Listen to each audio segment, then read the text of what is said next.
Have you ever sat in that heavy silence at a family dinner? We retell those moments honest, everyday, sometimes controversial.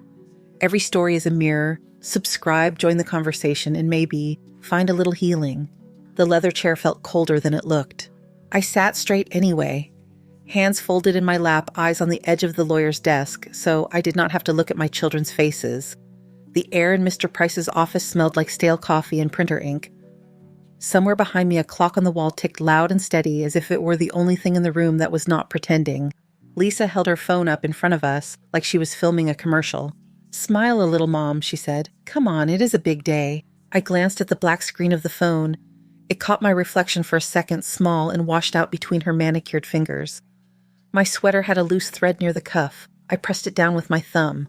Across from me, Derek leaned back in his chair until it creaked. One leg bounced. He looked like a man waiting for his food in a diner, not like someone about to sign away his mother's life. "Once she is settled, things are going to calm down," he said. "No more middle-of-the-night phone calls. No more worrying if she left the stove on." He was not talking to me. He was talking about me to Lisa. I could see our reflections doubled in the shiny surface of the desk. Lisa's blonde hair in a perfect smooth curtain, Derek's beard trimmed too sharp for his soft jaw. Me in the middle, a gray halo around a tired face. The lawyer cleared his throat. "Mrs. Hart," he said, and I lifted my eyes to him. His name printed in gold on the door was Daniel Price. Today he wore a navy suit and a tie with tiny blue squares. He looked younger than my children. "Thank you for coming in," like I had a choice. Lisa dropped into the chair beside me, perfume clouding the air. Something light and citrus that did not belong in this room. "We really appreciate you seeing us so quickly," she told him. "It has been a lot trying to keep up with everything, and Mom has been having a hard time." She turned to me, then softening her voice. "Right, Mom?" The clock ticked 3 times while I ignored her question. Daniel opened a folder and spread several stacks of paper across the desk. The top page had my name printed in all capital letters. Evelyn May Hart. Those letters looked strange to me. My name had been written on so many things in my life. On school papers, on our first mortgage, on the back of receipts that Jack had stuffed into his pockets. Here on this white paper with the neat black font, it did not look like a person. It looked like a file. "These are the guardianship forms," Daniel said, "and the admission paperwork for Sunny Acres Retirement Community." Lisa smiled. "See, Mom," she said. "Sunny Acres. That sounds nice, right? Sunshine, fresh air." "It is on the edge of town," Derek added. "They have bingo nights and a craft room. There is a website. I can show you later." He pushed a cheap blue ballpoint pen across the desk toward me. It stopped by my fingers. I did not reach for it. Instead, I studied the thin gold band on my left hand. The wedding ring Jack had slid onto my finger in a small church decades ago. It hung loose now, tapping softly against the wood when my hand shook. "I live in my own house," I said. My voice sounded smaller in that office than it did in my kitchen. "I cook my meals. I pay my bills. I do not need a home." Derek sighed long and loud. "Mom, we have talked about this," he said. "You forgot the water running last week. That was one time. And last month you called me at 2 a.m, Lisa cut in. You thought somebody was in the backyard. It was a trash can. The neighbor's trash can. You scared the kids." "It was dark," I whispered. My children exchanged a glance. I had seen that look since they were teenagers. The silent conversation, the deciding. Daniel watched all of this silently. His eyes were not cold, not warm, just observant like a doctor's. The clock ticked behind me, steady and indifferent. "We are just worried," Lisa went on. "We both work. We have our own families. We cannot be driving across town every time something happens, and you know you will not call Mrs. Alvarez or anyone else." "I do not want to bother people," I said. "And we do not want anything bad to happen to you," she replied. Her words were right, but her tone was wrong. Too smooth. Like she had rehearsed it in the car. Derek leaned forward and tapped the top page. "This gives us legal guardianship," he said. "We will manage your bills, the house, the bank account, so you do not have to stress. You can just relax. Relax, like a suitcase stored in a closet." Lisa dropped her phone on her lap and flipped it camera down. Even so, the screen lit up once, catching the angle of her smile. It was not for me. "Mom, Sunny Acres is totally fine," she said. "I mean, it is not fancy, but you will have a bed meals nurses. You are not 20 anymore. You cannot keep pretending you can do everything alone." "I am 72, not 100, I said. Lisa's smile thinned. "And 72 is old enough to break a hip," she replied. Silence settled in the room. The clock filled it. Tick, tick, tick. Daniel tapped a line on the page with the tip of his pen. This section, he said, states that guardianship includes financial authority. Your children would be responsible for your accounts, your home, any investments. She does not have investments, Derek said quickly. She has the house and Social Security. That is it. Dad was a mechanic, not a hedge fund manager. He chuckled at his own joke. Lisa leaned closer to him, lowering her voice, maybe forgetting I could still hear if I wanted to. Once we sell that place, I am paying off the credit cards, she murmured. I am not spending another winter in that drafty rental. We will split, Derek answered, 50-50. Do not get greedy. My fingers curled together in my lap. The fabric of my skirt scratched against my palms. Someone had vacuumed the office recently. The faint, sharp smell of cleaner mixed with Lisa's perfume and the ghost of old coffee. Daniel looked at me again. Mrs. Hart, he said, do you understand what is on these forms? Lisa jumped in before I could answer. She understands, she said. We have gone over this. She knows this is the safest option. She put her hand on my forearm. Her nails were painted a pale professional pink. This is not punishment, she said quietly. Think of it as the next chapter. Jack used to say that when we would move from one rented house to another. New chapter, same book, he would grin, lifting boxes with oily hands. His eyes always met mine when he said it. Lisa's eyes did not meet mine now. They rested on my hand on the pen. My throat surprised me by tightening. I did not want them to see that. I reached for the pen. The plastic was warm from Derek's hand. My fingers wrapped around it. The muscles in my wrist trembled an old tremor that had gotten worse in the last few years. I signed where Daniel pointed. First page, second page, my name in ink over and over until it stopped looking like a word. Lisa exhaled a soft little puff of victory. There, she said, you are doing great, Mom. Derek clapped twice, slow and quiet. Look at us, he said, being responsible adults. He slid his phone out of his pocket and angled it toward me. Historic moment, he joked. Grandma's first step into her golden years. I kept my eyes on the paperwork. There was a coffee stain on one corner of the desk, dark and irregular like a continent on a map. My vision blurred around the edges. I blinked until the lines came back into focus. I had one page left to sign when Daniel's chair creaked. He lifted a hand. Before we finalized the signatures, he said I do need to fulfill a standard legal protocol. Lisa frowned.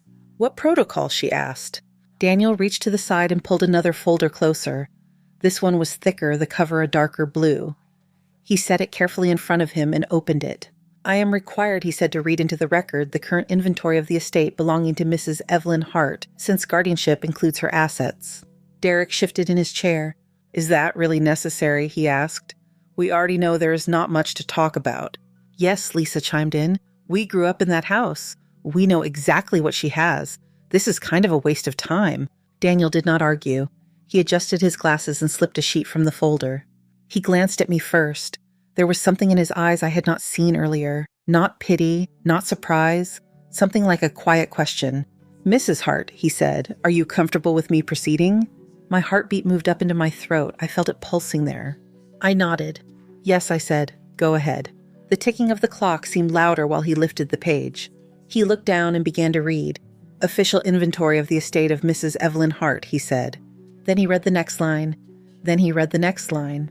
Primary residence located at 214 Oak Lane, Fairview, Texas. The words floated over the desk, neat and official. Oak Lane. He was talking about my little one-story house with the peeling white paint and the rose bushes that Jack had planted along the front fence. The house that still smelled like motor oil on hot days because he used to come in from the garage without changing his shirt. Daniel kept reading, his voice a steady hum. I stopped hearing the syllables. Oak Lane pulled something loose in my chest. The room with its polished wood and framed diplomas faded to the edges of my vision. The clock kept ticking. Behind my eyes, another kitchen lit up, smaller, older, with wallpaper that had been peeling at the corners even when I was a child. You do not wake up one morning in a lawyer office with your children trying to sign you away. You walk there inch by inch over years. I was 8 years old the night the police came. There was rain on the windows of the group home where they had sent me after the wreck. The glass shook when the thunder rolled past. A woman in a cardigan that smelled like cigarettes took me by the hand and led me to a bench in the hall. 2 officers stood there, hats in their hands, uniforms damp at the shoulders. They said words like accident and did not suffer and gone. I understood before they finished. My mother's blue coat was not on its hook. My father's boots were not by the door. Their absence was louder than the thunder. A week later, I met Grandma May. Her house in Maple Ridge was the opposite of Aunt Ruth's house in Dallas. I had only seen Ruth's place in pictures back then. Shiny floors, big windows, a pool. May's house sat at the edge of town, its porch sagging a little in the middle. The screen door squeaked when she opened it. She stood there in an old cotton dress, gray hair pinned on top of her head, flour on her hands. Her glasses slid down her nose when she leaned closer to see me better. "Well," she said, her voice rough and warm, "there is my girl." She did not look behind me to see if anyone else was coming. She just stepped forward and wrapped me up, pressing my face against the front of her dress. She smelled like laundry soap and cinnamon. On her kitchen table there was a chipped blue mug half full of coffee. The handle had a crack running through it. Later, she would tell me that mug had belonged to her own mother, that it had survived 3 moves, 1 fire in a rental kitchen, and a fall from the top shelf when a tornado siren went off. "It is ugly," she would say, pouring coffee into it every morning, "but it is mine." The first week I was there, Aunt Ruth came to visit. She arrived in a pale car that cost more than May's house. Her heels clicked on the walkway. She barely glanced at the front garden where May had planted a few stubborn rose bushes that refused to bloom as much as she hoped. They talked in the living room, but the walls were thin. I sat on the floor in the hallway, tracing the pattern in the old rug, listening to their voices. "May, you are 70, Ruth said. You cannot take on a child at your age." "I can take on my granddaughter," May answered. "She's not a stray dog." "You are living on a seamstress income." "You are living on your husband's income," May shot back. "And I do not see you opening your big house to her." Ruth sniffed. "You made this choice," she said. "Remember that when the bills come due. Do not come looking at me to fix it."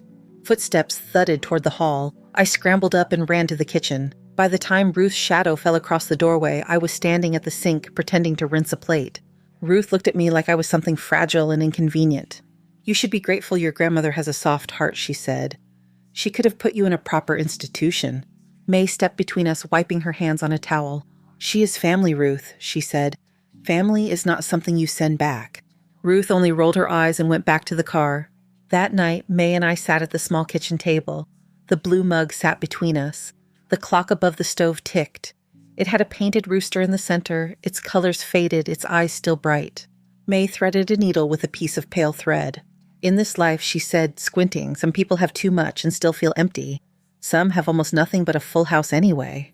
She put the needle through the fabric and pulled it through. Guess which ones sleep better. After that, my life with May settled into a rhythm that matched the sound of her old sewing machine. During the day, I went to school and tried to pretend I was like the other kids. In the evenings, I sat at the table and did homework while May pinned hems and patched worn elbows. The machine whirred and clacked the light on it, a little sun in the dim kitchen. Her shadow bent over the fabric, small and determined. Sometimes in the middle of the night, I would wake up and still hear the machine. I would pad down the hall and see her there, hair coming, loose glasses sitting crooked. She would look up and smile. "Go back to bed, baby," she would say. "Every stitch is one step closer to your diploma." She kept her most important things in the bedroom closet. On the top shelf, there was a flat metal box, green with age, the corners dented. I saw it when she asked me to grab a blanket once. My fingers brushed the cool metal. "Leave that there," she said from the bed. Her tone was not sharp, but it was firm. "That is for later." "For when I asked." She considered that for a second. "For when you need to remember that I thought ahead," she said. When I was 18, I met Jack. I was working at a diner off the highway carrying heavy coffee pots from one booth to another. The air always smelled like bacon grease and burnt toast. He came in with grease on his hands and a smile that did not apologize for it. "Coffee, ma'am?" I asked. He looked up, squinting against the light, and grinned. "Please," he said, "make it the strong stuff. I think my bones are tired." He was younger than his words made him sound, just a few years older than me. He had a laugh that started in his chest and rolled out into the room. He started coming in every week. He always took the same booth. He always ordered coffee and a slice of pie if we had pecan. He asked about my classes at the community college, about May, about the way the diner felt when it was empty. One evening, after I finished my shift, he walked me home. The air was thick with the smell of summer and hot asphalt. Crickets sang in the grass. The sky was wide and dark, small town lights glowing low near the horizon. "I do not have a lot," he said as we stood at May's gate. His hands were shoved deep in his pockets. He rocked on his heels. "But I'm going to have my own shop someday, Evie, not just fixing cars in the back of someone else's place, a sign with my name on it." I watched him the way he talked more with his hands than he realized. "My grandmother thinks you have honest eyes," I told him. He laughed. "I can live with that," he said. "We married in a small church with cheap flowers and a piano that went out of tune if you looked at it wrong. May made my dress on the old machine. Aunt Ruth sent a card with no note inside, just her name and a printed message. Jack worked himself toward that sign, one long week after another. He left before sunrise and came home after dark. There was always a smudge of oil on his cheek, like a fingerprint that refused to wash off. Every night he kissed my forehead and said the same thing. "One day, you will not have to count pennies at this table, Evie," he would tell me. "One day, our kids will never know what it is to go to bed hungry." We had Lisa first. The day she was born, he cried so hard the nurse had to bring him a chair. "This girl," he whispered, holding her like she was made of glass. "This girl is going to have everything we did not." When she was 3, May got sick. It started with her forgetting where she had put her glasses. Then she forgot to turn off the stove. Then she forgot the name of a neighbor she had known for 20 years. She laughed it off at first, but there was fear in her eyes when she thought I was not looking. One night she collapsed in the hallway. The hospital smelled like antiseptic and cold air. Machines beeped gently around her bed. Tubes ran from her arms to clear bags on poles. She took my hand in both of hers. In the closet, she whispered. Her voice was dry like paper. "Top shelf, the box. When I am gone, you open it." "Grandma, do not talk like that," I said, swallowing around the lump in my throat. "I do not waste words," she replied. "Listen to me. Whatever is in there is not for you to impress people. It is for you to be free when you need it. And remember something." She squeezed my fingers with surprising strength. "People who love you do not make you beg for dignity." She died 2 days later, just before dawn. The sky outside the hospital window was the pale gray of a clean sheet. I watched the light grow and felt the world get quieter. After the funeral, Aunt Ruth came to the house in Maple Ridge. She walked through the rooms like a buyer inspecting property. Her perfume filled the small spaces, sharp and floral. "You chose her and that little life," she said, looking at me across May's table. "You could have come to Dallas, to better schools, better anything, but you cling to this." "This is my home," I said. She shrugged. "Then when you struggle, remember this conversation," she said. "Your loyalty has a price." When she left, the house felt bigger and empty. That night, after I put Lisa to bed, I went into May's room. It still smelled like her powder and the lavender she tucked in her drawers. The closet door creaked when I opened it. The box sat on the top shelf just where she said. I climbed on a chair and pulled it down. The metal was cold in my hands. Inside there were papers tied with a ribbon. Deeds to land in Texas Hill Country. Old stock certificates from a company whose name I recognized from the news. Bank books with numbers that made my breath catch. On top of it all, there was an envelope with my name in May's hand. I did not open the letter fully that night. I slid the papers back into the box and returned it to the closet in my own house a few weeks later. I read only the first line in her steady script. "This is for when you are so tired you forget who you are," it said. Years passed. Jack's shop grew. He put up a sign with his name. Lisa and then Derek grew into their own shapes. For a while, the house was noisy and full. There were scraped knees, school projects, birthday cakes, arguments about curfew. The first time I felt something go wrong with the children was not a shouting match. It was smaller. Lisa was 12 when she came home from a birthday party in a rich neighborhood across town. She sat at the table picking at the frosting on a leftover cupcake from our own simple celebration. "Why do you always tell those stories?" she asked suddenly. "What stories?" I said. "About Grandma sewing until midnight. About you being poor." She wrinkled her nose. "Maddie's mom tells stories about trips to Florida, boats, beach houses. You tell stories about bounce checks." I looked at her freckles, the stubborn set of her jaw. She was my daughter. She was also starting to look like someone I did not know. "I tell you where you come from," I said. "Maybe I do not want to come from there," she answered. Derek's moment came a little later. He was 10 when he found a bird in the yard. It had flown into the window and fallen to the grass, wing bent at a wrong angle. I came outside as he nudged it with his shoe. "It is hurt," I said. "We should call someone." He looked down at it, head tilted. "If it cannot fly," he said, "it is just prey." He nudged it again harder. I took him inside and we argued, my voice shaking more than his. He did not see what I saw. He did not see a living thing. He saw weakness. When Jack died, all the noise in the house went with him. He dropped in his own shop, the wrench still in his hand. The doctor said a lot of words about arteries and pressure. They did not change the fact that he left in the middle of a Tuesday. The week of the funeral, the house filled up for a while. Casseroles, paper plates, people on the couch talking too loudly. Once everyone went home, it was just me and the children at the kitchen table. Mom Lisa said, stirring her untouched coffee, "You know we cannot stay here with you. We have jobs. The kids have school. You are going to have to learn to be on your own." "We will call," Derek added. He did not look up from his phone, "but you cannot expect us to drop everything." Later that same day, he cornered me by the sink. "Did Dad have a life insurance policy?" he asked. "Retirement accounts." "Anything like that." "He worked," I said. "He paid the mortgage and bought groceries. He was not a banker." Derek pressed his lips together in frustration. "I'm just trying to figure out what we are looking at," he said. "You know, long term." Their visit slowed. My birthday slipped past unnoticed. Lisa posted pictures of big dinners for her mother-in-law on social media. I saw my grandchildren blowing out candles on a cake I had not baked. When I called, the conversations were shorter each time. "We are busy," Mom Lisa would say. "There is so much going on." Sometimes Derek did not answer at all. Then there was the Tuesday my granddaughter called from the school. Her voice was small and tight. "Grandma," she said, "Mom forgot me again. Everyone else is gone." I grabbed my keys from the hook by the door. The house smelled like dish soap and last night dinner. The old clock in the hallway ticked as I passed. Outside, the air was bright and hot. The truck coughed, then started on the second try. By the time I pulled up to the school, the parking lot was almost empty. My granddaughter sat on the front steps, backpack at her feet, knees drawn up. Her hair stuck to her forehead.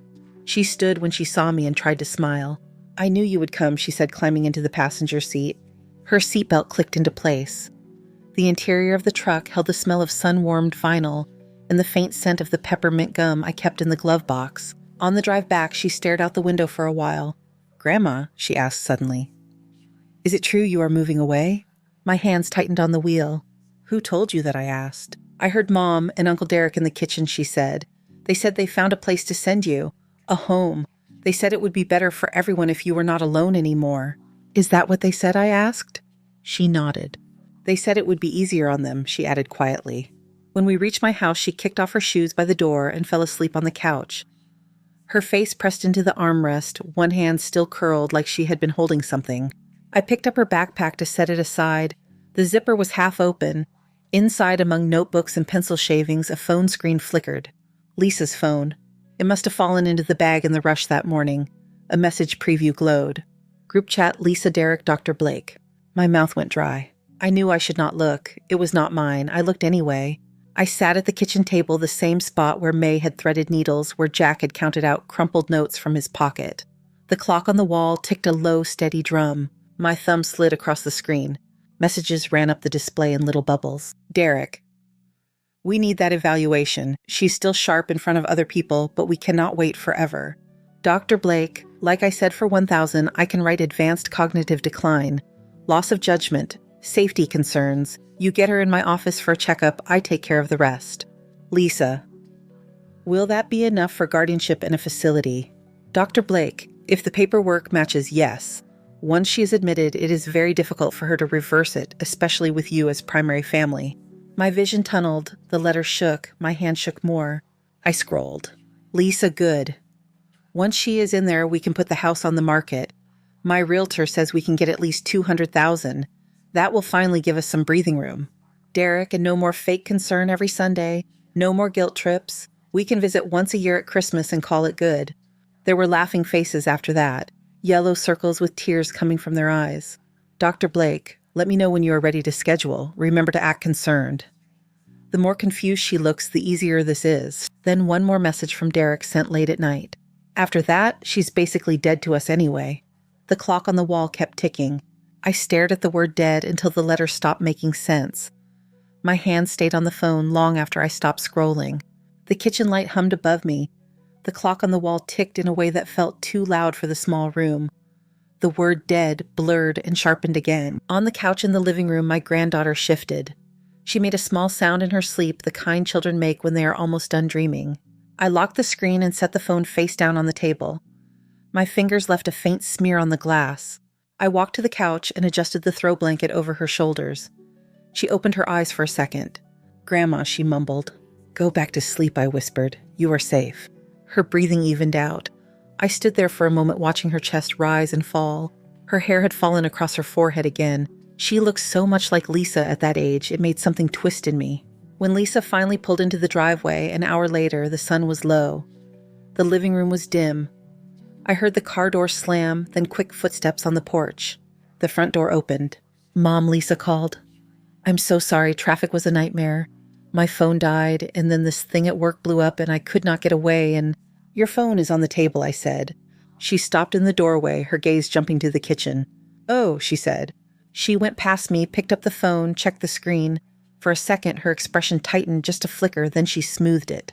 "Thank you for grabbing her," she said. "You know how it is. My day just got away from me." My granddaughter hugged me goodbye, still half asleep. I watched them walk down the path, Lisa's hand on her daughter's shoulder, heads bent together. From the porch, the rose bushes looked like dark shapes against the fading light. When the house was quiet again, I sat back down at the table. The phone was gone, but the words on it were still in the room. After that, she's basically dead to us anyway. I rested my elbows on the table and pressed my palms against my eyes until I saw sparks of color. For a long time, I did not move. The clock ticked. The refrigerator motor kicked on and off. Then I stood up and went down the hall to my bedroom. The closet door stuck a little at the bottom. It always had. I pulled it open and reached up to the top shelf. My fingers brushed cardboard boxes, the folded edge of an old blanket, then cool metal. The box was heavier than it looked. I sat on the edge of the bed with it in my lap. I had moved this box 3 times in my life. From Maple Ridge to my first apartment with Jack. From that apartment to the small rental house. From the rental to the house on Oak Lane.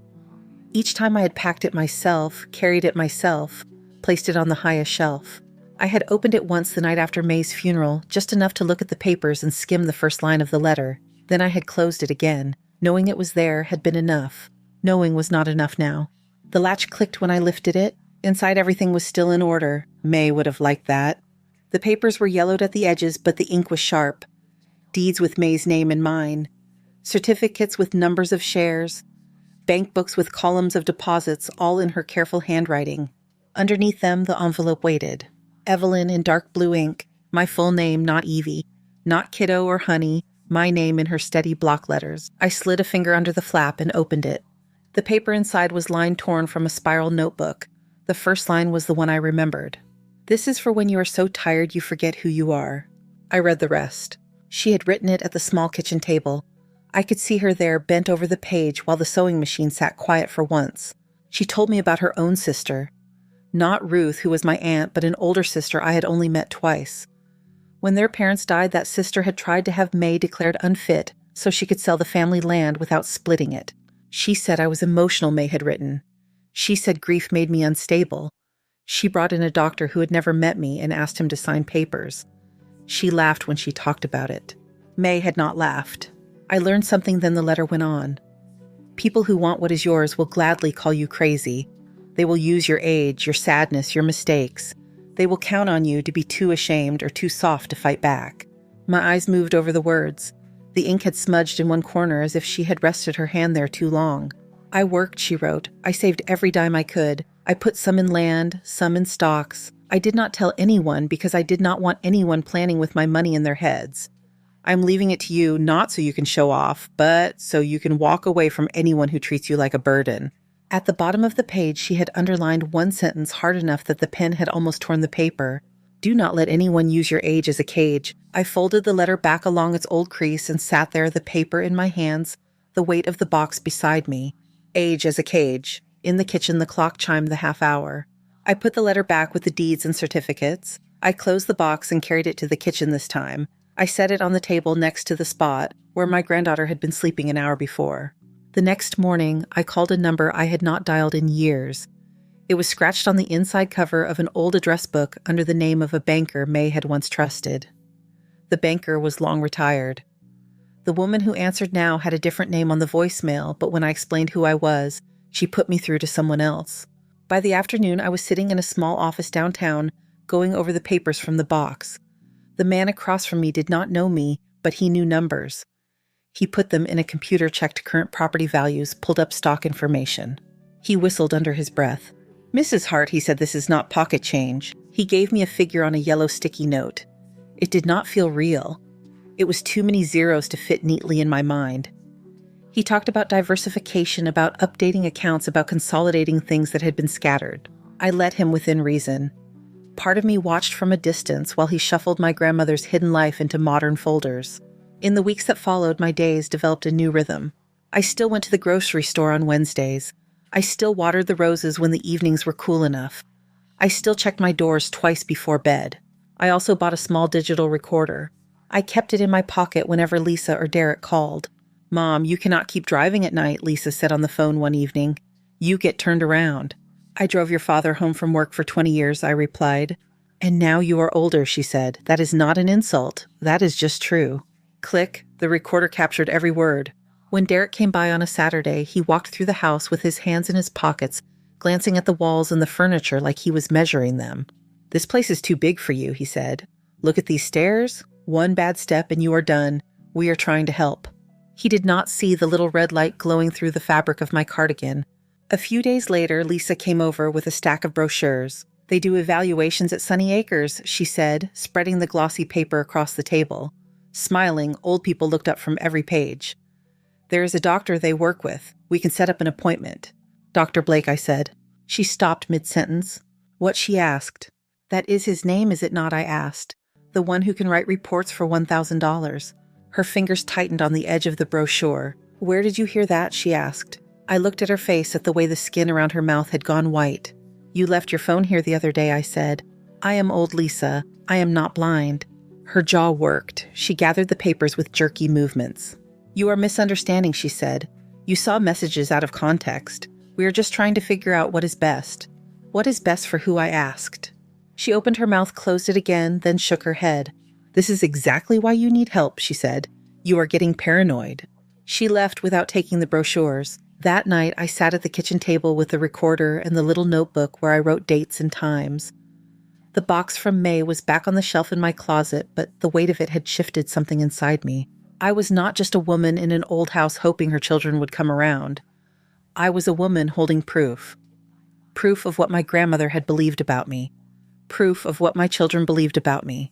The next step came from a name on a business card I found tucked in one of Jack's old folders. He had talked once about getting a will drawn up, but never finished it. The card was for an attorney in town, Daniel Price, attorney at law. The same name that was now in gold on the frosted glass door, where I sat weeks later with my children on either side and my future printed in black ink before me. The first time I met him had been different. No Lisa, no Derek, just me, my cardigan, and Maysbach. His office had smelled like it did now, like coffee and paper. The same clock had ticked on the wall. He had stood when I came in. "Mrs. Hart," he said then, "what can I do for you?" "I need to know what I'm standing on," I answered, setting the box on his desk, before someone tries to pull it out from under me.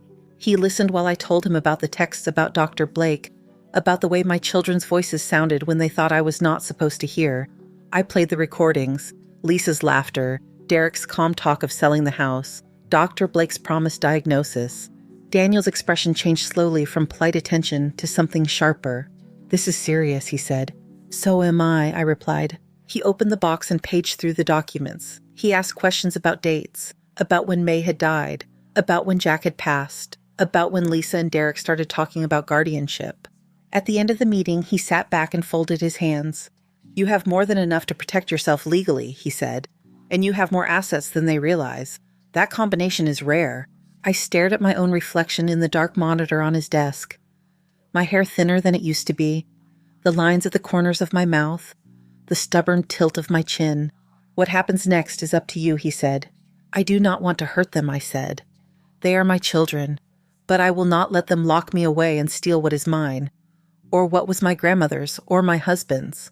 He nodded. "Then we do this carefully," he said. "We make sure there is a record of everything. We inform the right people, and when they make their move, we are ready." He asked me if I was sure I wanted him to take the case. I said yes. Sitting in his office now with Lisa's perfume in the air and Derek's foot tapping, I remembered that first conversation. I remembered the way he had looked when he realized what I was asking him to help me do. Not revenge, not a trick. Just the simple act of not laying down. The present settled back around me. The file in Daniel's hands, the one he had just opened, was not May's old papers anymore. It was the updated inventory he had prepared after the banker had added up the numbers. In it were the deeds to the house on Oak Lane and the commercial building Jack and I had bought years ago when his business expanded. The land in hill country whose value had climbed while I was busy missing my husband. The stalks that had split and grown while I planted roses and bought generic cereal. In it was the number on that sticky note. Now Daniel looked from the page to me. Official inventory of the estate of Mrs. Evelyn Hart. He read again, his voice steady. Primary residence 214 Oak Lane, Fairview, Texas. Estimated market value $260,000. Derek sat up a little straighter, his knee stopping mid-bounce. That seems high, he muttered. Lisa shushed him with a wave of her hand, but her eyes were fixed on Daniel. He continued. Commercial property, 19 West Main Street, Fairview. Current tenant, Hart Automotive, and 2 additional businesses. Estimated market value, $2,800,000.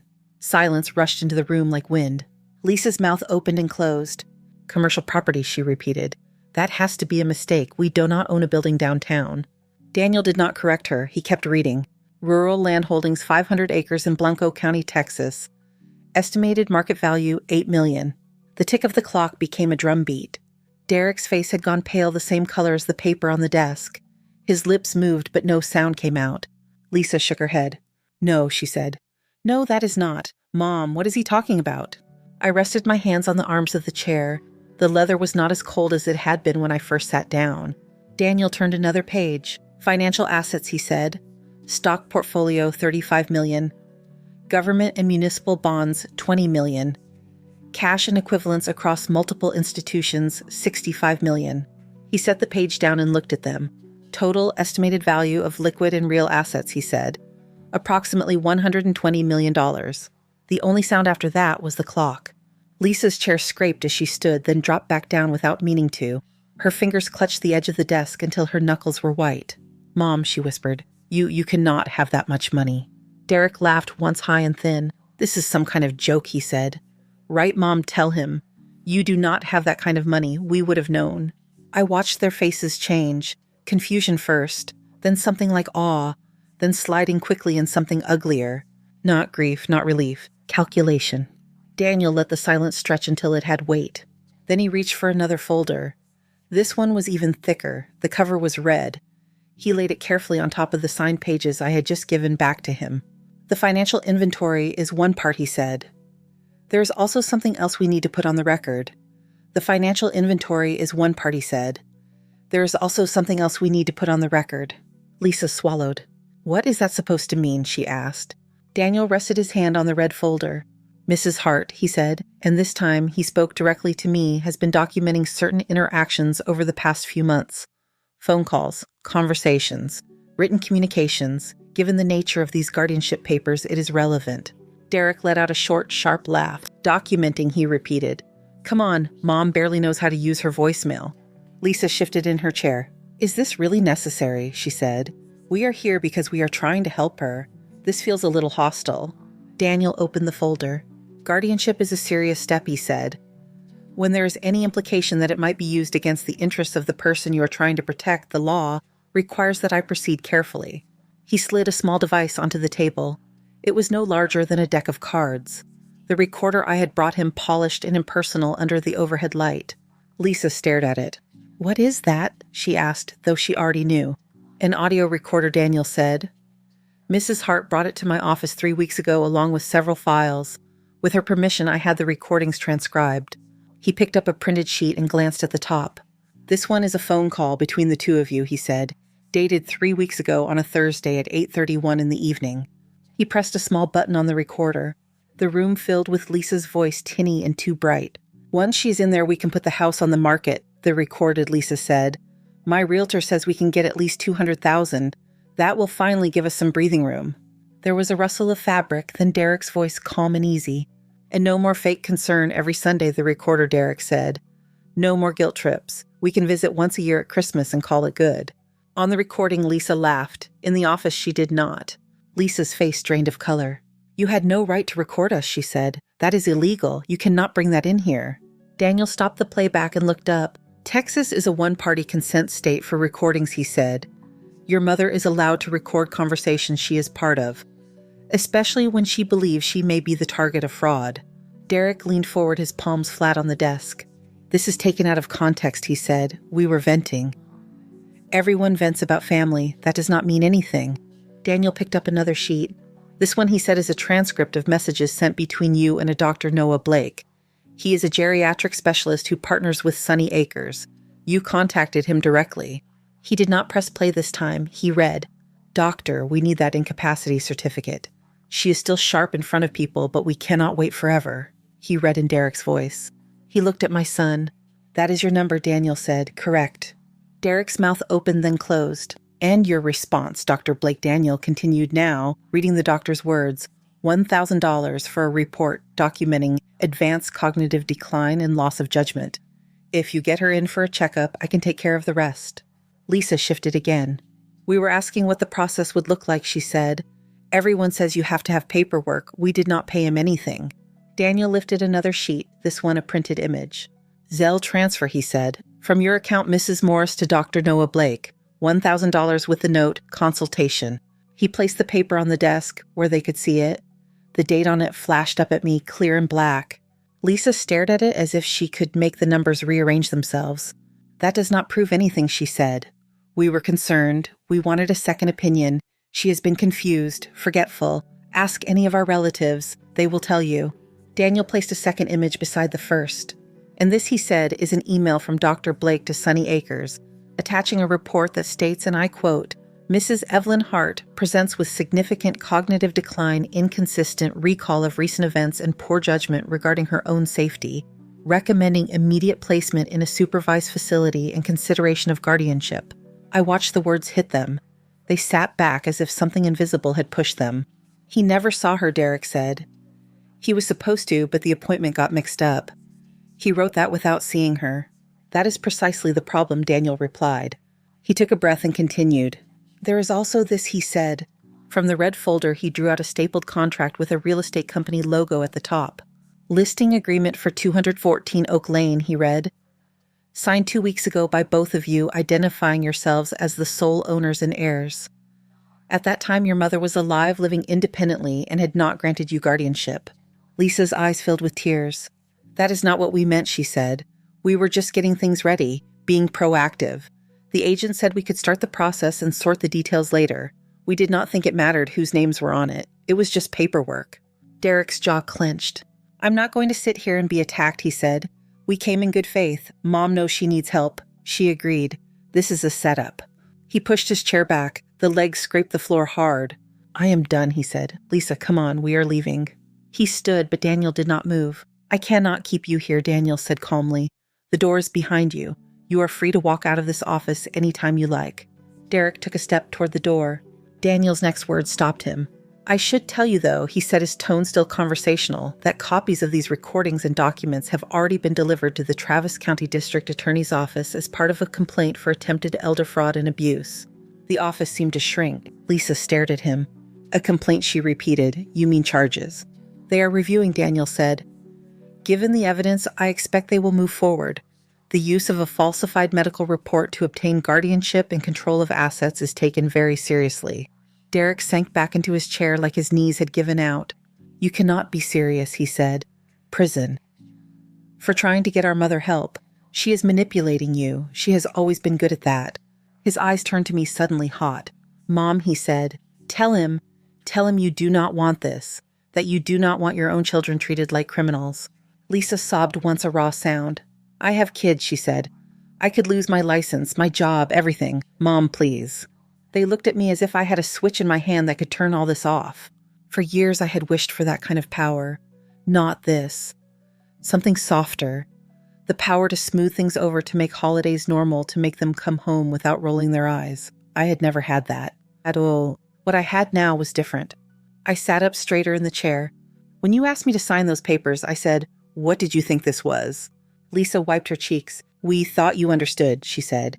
"We explained it. You were there. You agreed." "I agreed after you spent months telling my friends I was confused," I said. "After you told my neighbor I was slipping. After you told my grandchildren that I was becoming a burden." Derek shook his head. "You are exaggerating," he said. "You always take everything to heart."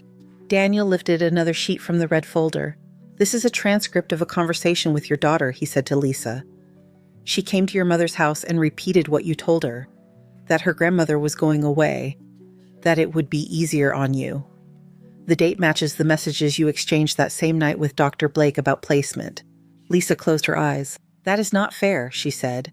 Parents say things. Sometimes we vent around our kids. It does not mean we do not love you. I looked at her, at the woman who had once reached for my hand in a grocery store parking lot because she did not like the way a stranger was looking at her, at the teenager who had slammed her bedroom door and shouted that she wished she had been born into a different family. Love without proof looks a lot like this, I said softly, gesturing toward the red folder. Derek leaned forward again. So, what now, he said. You sue us, you drag us into court, you ruin us publicly, that is what you want. I thought of May writing by lamplight at her kitchen table. I thought of her sister, the one who had tried to take everything after their parents died. I thought of the line she had underlined until the paper nearly tore. Do not let anyone use your age as a cage. This is not about what I want, I said. It is about what I will not allow. Daniel cleared his throat. The district attorney will decide how to proceed on the criminal side, he said. On the civil side, we will contest any attempt at guardianship. We already have. These documents you brought today will not stand. He slid the stack of guardian forms back across the desk away from me. They are meaningless without a court order, he said. And after this, I doubt you will get one. Lisa covered her face with both hands. Mom, she said, voice muffled, please. We made mistakes. We got scared. We handled it wrong. But we are your children. You cannot do this to us. I was quiet for a moment. The only sound was the steady tick of the clock and the faint hiss of the air conditioning. When Jack died, I said you asked me if he left a policy, a retirement account. You asked on the day we put him in the ground. Lisa dropped her hands. We were worried about you, she said. We needed to know how to plan. You did not plan to be here, I said. You planned to send me away, to sell the house, to sign my name on papers I could not read because you drugged me in a nursing home. You wrote that in a message to each other. Derek opened his mouth. Daniel spoke first. I believe the phrase was, he said, checking the page, and I quote, once she is in there, they can medicate her so much she will not even know her own name. Silence fell again, heavier this time. Derek's shoulders sagged. That was a joke, he said. His voice had lost its earlier sharpness. It came out flat. You cannot honestly think we were going to sit there and tell them to drug you. Daniel watched him for a second. You were talking to a doctor willing to fabricate a diagnosis for money, he said. You had already signed a contract to sell her house. Jokes in that context look a lot like intent. Lisa let out a shaky breath. If we agree to tear up the papers, she said, words tripping over each other. If we apologize, if we promise not to move forward, can this just go away? Daniel leaned back slightly. I am this woman's attorney, he said. I do not control the DA. I do not control what your mother chooses to file or withdraw. My job is to make sure she understands her options and is not coerced. He turned to me. Mrs. Hart, he said, do you feel safe going home today? The question hung in the air. I thought of my front porch, the worn mat, the rose bushes reaching for the rail, the familiar creak in the floorboard by the kitchen sink. Those things had been my world for so long that it was hard to imagine being anywhere else. Yes, I said, I feel safe. Lisa's shoulders shook. Do you feel safe with us? She asked. I looked at her for a long time. When she could not hold my gaze any longer, her eyes slid to the desk. I do not feel blind anymore, I said. Daniel nodded once. I will be in touch with the DA's office this afternoon, he said, looking at all three of us now. They may contact you directly. I recommend that you obtain independent legal counsel. Lisa flinched at that word. Counsel, she repeated, like criminals. That is enough, Derek said, pushing back from the desk. His voice cracked. This is ridiculous. We are done here. He stood. This time he made it all the way to the door. Lisa rose slower as if the air had thickened around her. At the doorway, Derek turned back to me. You want to punish us, he said. Fine, have your fun. But when this all blows up, do not call me. You chose sides today. He yanked the door open. He did not wait to hold it for his sister. Lisa lingered a second longer. Her eyes were red mascara smudged at the corners. Mom, she said, I did not know about the land, or the building, or any of it. Why did you never tell us? Because I wanted to see who you were when you thought I had nothing, I said. Her breath caught. She nodded once like someone accepting a verdict and left. The door closed. The office was quiet again. I let out a breath I had not realized I was holding. Daniel gathered the folders into a neat stack. You did well, he said. You stayed clear. I looked down at my hands. They rested on the arms of the chair, the skin thin, the veins raised. They were still shaking, but less than I expected. It feels strange, I said, being the one holding the match. He thought about that for a moment. Sometimes the only way to keep from getting burned, he said, is to turn on the light. Outside, through the frosted glass, I could see shapes move past, people going about their business. Another normal day in Fairview. When I stepped out into the hallway, the air out there felt cooler. The clock in the reception area ticked in a different rhythm from the one inside Daniel's office. 2 steady beats, keeping track of the same passing minutes. I walked past the waiting chairs and the potted plant, my hand closing around the strap of my purse. The door to the street opened with a little resistance, then gave way. The sunlight on Oak Lane was bright. The sky was high and empty. Cars rolled by. Somewhere down the block, a siren wailed and faded. I stood on the sidewalk a moment, letting my eyes adjust. In my pocket, my phone buzzed, then buzzed again. The screen lit with Lisa's name, then Derek's, then an unknown number. I did not answer. I turned toward the parking lot, feeling the warmth of the concrete beneath my shoes, and started the walk back to my truck. The truck door thunked shut behind me. For a moment, I sat with my hands on the steering wheel, watching my reflection in the windshield. The courthouse square lay a few blocks over, calm in the afternoon light. People crossed the street with grocery bags and coffee cups. None of them knew that in a small office behind a glass door, my family had just cracked in half. My phone buzzed again. I let it vibrate out, then another until the notification stacked on the screen. Lisa, Derek. Unknown numbers that were probably them from work phones or borrowed lines. I started the truck and drove home. The house on Oak Lane looked the same as it had that morning. Same chipped paint, same uneven front step. The roses along the fence sagged a little in the heat, petals browned at the edges. Inside, the air smelled like last night's coffee and laundry detergent. The clock in the hallway ticked in its old rhythm. I set my purse on the table and stood there for a while, just listening. The buzzing picked up again. I picked up the phone that time. Derek did not wait for hello. What the hell was that, he said. His voice was higher than usual, stretched tight. You file some crazy complaint behind our backs, you ambush us with recordings, you get some hotshot lawyer to threaten us with prison, and then what, you just walk out. I walked out of an office where you tried to take my life on paper, I said. That is what I did. You are overreacting, he said. We were trying to help you. We were trying to be responsible.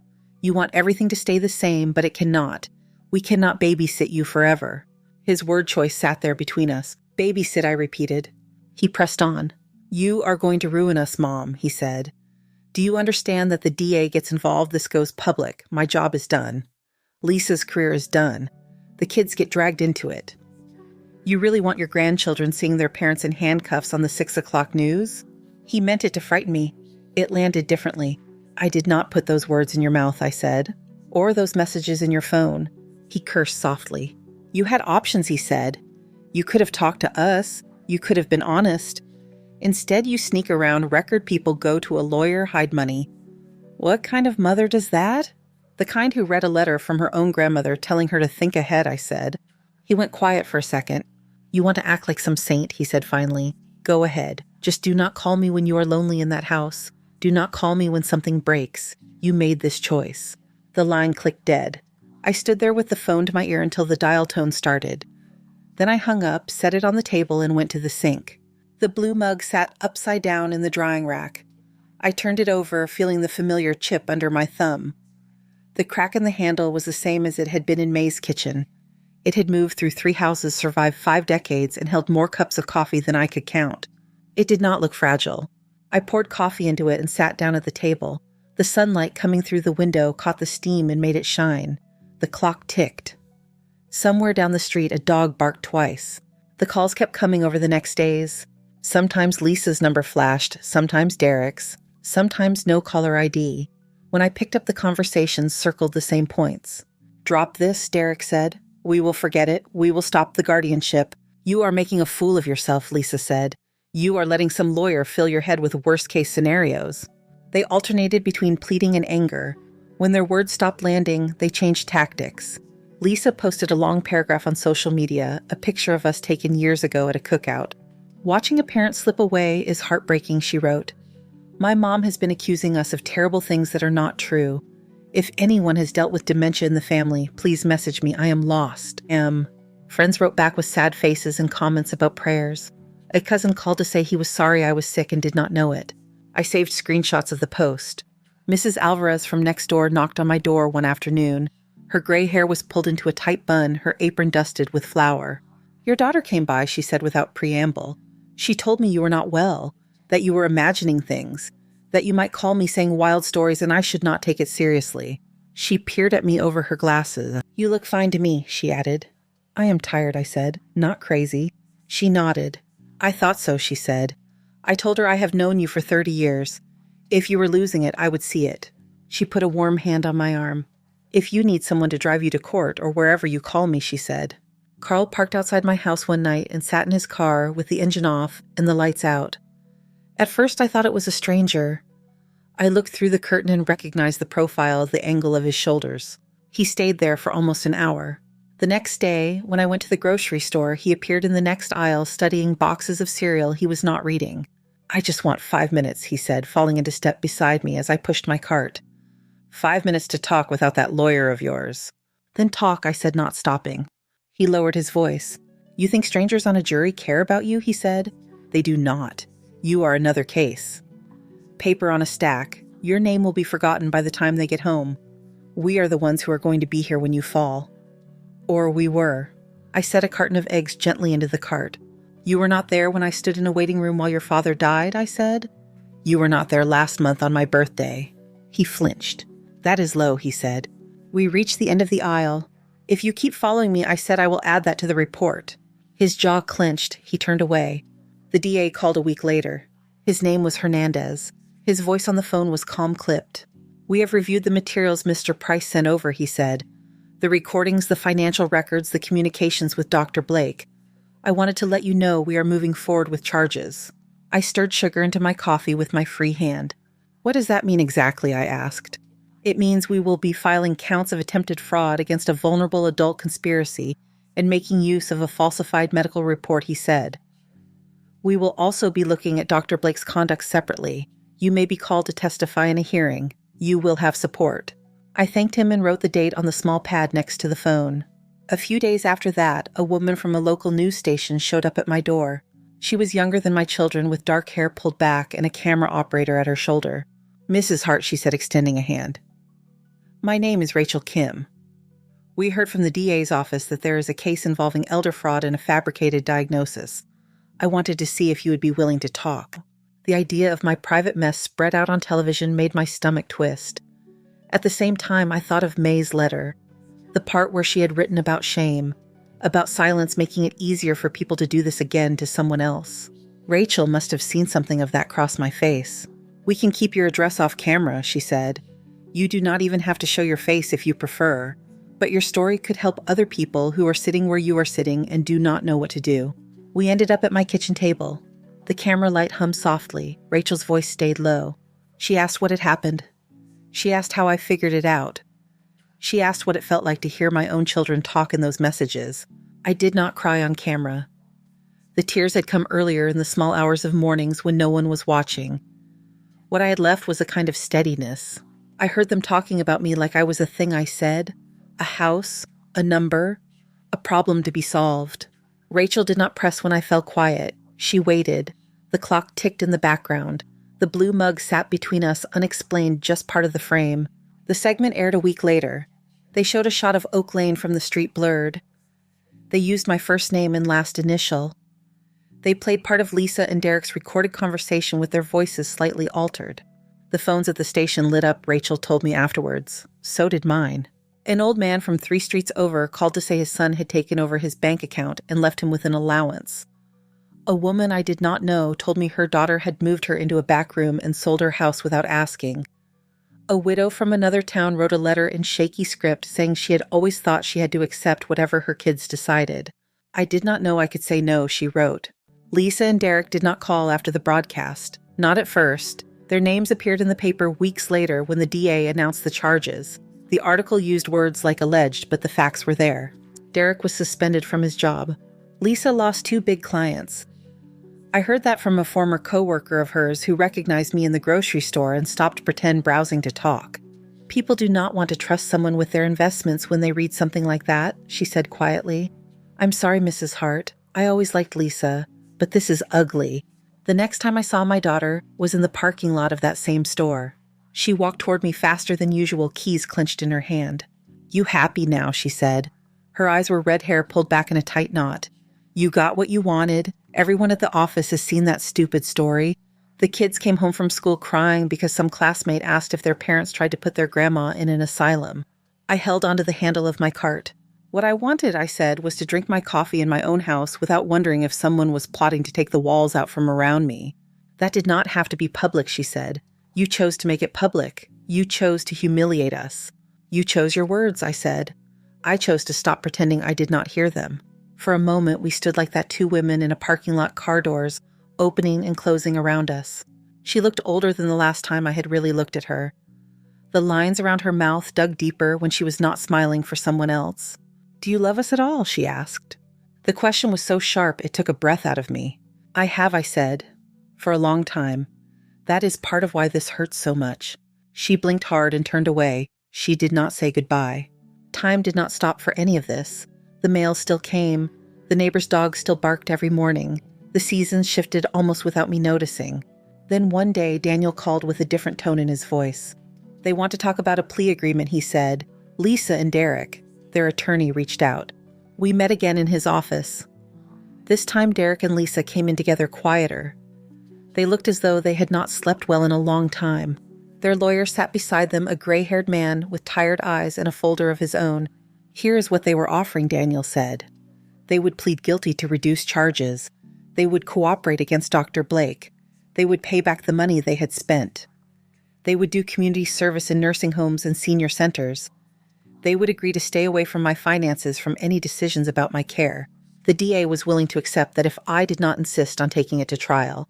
This avoids a lengthy process, their attorney said. It avoids putting everyone through more pain. Pain, as if it were a weather system that had blown in on its own. Lisa spoke, then her hands twisting in her lap. We know what we did, she said. We thought we were being practical, but we were greedy and cruel. I am not going to stand here and pretend otherwise. I am asking you as your daughter, please. Let us fix what we can without making it worse. Derek stared at the floor. We were idiots, he said. I do not have a better word for it. Daniel looked at me. It is your decision, he said. I thought of what would come with a trial. Courtrooms, testimony, questions from strangers about my house and my mind and my children, their names and headlines, my own face next to words like victim and allegedly. I also thought of May sitting at her table with her letter. She had gone through her own fight. She had won enough to live in her small house and raise me. She had not chased every inch she might have taken. I want one more thing, I said. All three of them looked at me. I want a restraining order, I said. You do not come to my house unless I invite you. You do not show up at my grocery store to corner me. You do not use my grandchildren as messengers or shields. Lisa nodded quickly. Of course, she said. We have already told them not to bring it up. And I want written apologies, I said. Real ones, not some lawyer's sentence. In your own words. You do not have to hand them to me. You send them to the paper. They can put them wherever they put mine. Derek winced. That is going to follow us forever, he said. So will this, I said, tapping the red folder on Daniel's desk. Their attorney leaned toward them and murmured something. After a moment, they both nodded. All right, Lisa said, we will do it. The letters ran in the Sunday edition 2 weeks later. They were not long. They did not fix what had happened. They did put some of the words that had been said in private onto paper with their names underneath. We attempted to have our mother declared incompetent for our own convenience. We signed papers to sell a house that was not ours. We let money matter more than the woman who raised us. People read them. Some shook their heads, some altered their opinions, some went on with their day. Lisa and Derek completed their community service over the next year. I did not see them during it, but I heard stories. A nurse at one of the facilities came into May Center later and recognized my last name. Your daughter was here, she said. At first she just did the minimum, bringing trays, wiping tables, but there is a lady on the second floor whose kids never visit. One day your daughter had to sit with her while she ate. I walked by and heard her crying in the supply closet afterward. I did not know what to do with that information. I tucked it away. The same nurse told me Derek got assigned to maintenance at another home, fixing broken handrails, unclogging drains. He did not talk to the residents much at first. Then one old man cornered him near the vending machines and refused to stop telling him about his estranged son. By the end of the shift, your son looked like someone had taken a wrench to his chest, she said. Time moved. I could have stayed in my house checking my locks and collecting phone numbers. Instead, I drove back to the abandoned brick building off Main Street that Jack had once talked about buying and turning into Extra Bay space. The building had sat empty for years, windows dusty, a for lease sign crooked in the front. When I signed the papers to buy it, the real estate agent smiled like she had landed a big commission on a surprise client. She had no idea this was the same woman whose children had tried to sell a house for pennies on the dollar. We renovated. Not fancy, clean, bright paint, wide doorways, sturdy chairs, a small kitchen that smelled like coffee on the first morning we opened. The sign out front read May Center. Inside, the clock on the wall ticked. Not mine from home, a new one with a plain face and black hands. Still, the sound was familiar. Older folks drifted in over the first weeks. Some came because they had seen the news story. Some came because a friend told them there was free coffee and someone to talk to. At one table, a woman with dyed red hair and long earrings explained how her son had moved her into his garage and called it an apartment. She laughed while she talked, but the sound had no air in it. At another, a man folded and unfolded a summons from a bank, asking if we could help him understand how his niece had gotten her name on his deed. Daniel came by on Thursdays to give free consultations. He sat with people at a side desk going over papers, making notes. Sometimes he stepped into my office afterwards and shook his head. There are more of you than anyone wants to admit, he said once. On the wall of my small office at the back, I hung 3 things. A picture of May holding that blue mug at her kitchen table. The letter she had written framed under glass, the ink slightly faded but readable. And a photograph Rachel's camera operator had snapped when we were not looking, of me pouring coffee for a man in a worn denim jacket, while others sat talking in the background. One afternoon, as I was restocking napkins, the front door opened and a familiar voice said my name. Grandma. My oldest granddaughter stood there taller than the last time I had seen her, hair pulled up backpack slung over one shoulder. She hesitated on the mat as if she were not sure she was allowed to step all the way in. I set the napkins down. Hi, I said. You found me. She nodded. I saw the sign, she said. Mom told us about it. And then I looked you up. On my own. I read the articles, the letters, everything. Her voice shook on the last word. I gestured toward a corner table by the window. Sit, I said. We sat facing each other, the noise of the room a soft hum around us. Her hands were clenched together on top of the table. I'm sorry, she said in a rush. For believing them, for not asking you, for thinking you just did not want us. I know now that is not what happened. You were a child, I said. You believed the people who were supposed to tell you the truth. That is not on you. She blinked hard. I do not want to lose you too, she said. You have not, I said. You are here. We sat in that small pocket of quiet. The light from the window fell across her face, showing me a mix of her mother's features and my own. I got up and went to the back shelf. The blue mug sat there where I had put it the day we opened More Habit Than Decoration. I took it down and brought it back to the table. This belonged to your great-grandmother, I said, setting it in front of her. It has made it through a lot. Fires, moves, clumsy hands. It cracks, it chips, but it holds. She turned it in her fingers, tracing the line in the handle. It is not very pretty, she said. Neither am I said. It has never stopped me from holding what I need to. She smiled then, small but real. A year after that, a letter came in the mail from a return address I knew by heart.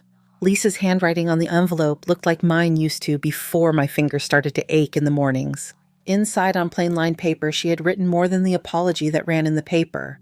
She told me about her shifts at the nursing home, about an old woman named Margaret whose children had moved out of state and never called, about the way Margaret lit up when anyone said her name, about the day Lisa realized she had come very close to turning me into a Margaret. I am not asking you to forgive me, she wrote. I do not know if that is something that can happen. I just wanted you to know I am trying to be someone my own kids can trust. I'm sorry it took this much to wake me up. I read the letter once, then again. I did not pick up the phone. I put the pages in the box with May's papers. Some days when the center was quiet and the clock sounded louder than usual, I would get that box down and hold the weight of all those decisions in my hands. The money, the letters, the names on the deeds, the line of women behind me who had done what they could with what they had. On an evening like that, I sat on my own porch with a sweater over my shoulders. The air smelled of cut grass and warm earth. The sky over Fairview had gone soft and pink. The roses along the fence were in bloom against stubborn little bursts of color. I held the blue mug in both hands. It was full of tea instead of coffee. My doctor had suggested that with a look that did not invite argument. Through the front window, I could hear the clock ticking inside the house. It sounded less like a threat than it used to, more like a companion. I thought of May's kitchen, of Jack's oily hands on my cheeks, of my children as babies before they knew the shape of money, of my granddaughter holding the mug, eyes bright. A car drove past its headlights sweeping over the yard. A couple walked a dog down the sidewalk. Somewhere down the block, someone laughed. I took a sip of my tea and tasted the faint iron of the old ceramic, the hint of lemon, the warmth. The roses moved slightly in the breeze and then settled. I sat there until the light thinned and the first stars came out, listening to the quiet and to the steady sound of the clock inside, marking each moment as its own. Thank you so much for listening to today's story. If this story resonated with you or made you reflect, I'd love to hear your thoughts, so feel free to share them in the comments below. And don't forget to like, subscribe, and hit the notification bell so you won't miss the next story. I'll see you next time as we continue exploring more journeys and lessons together.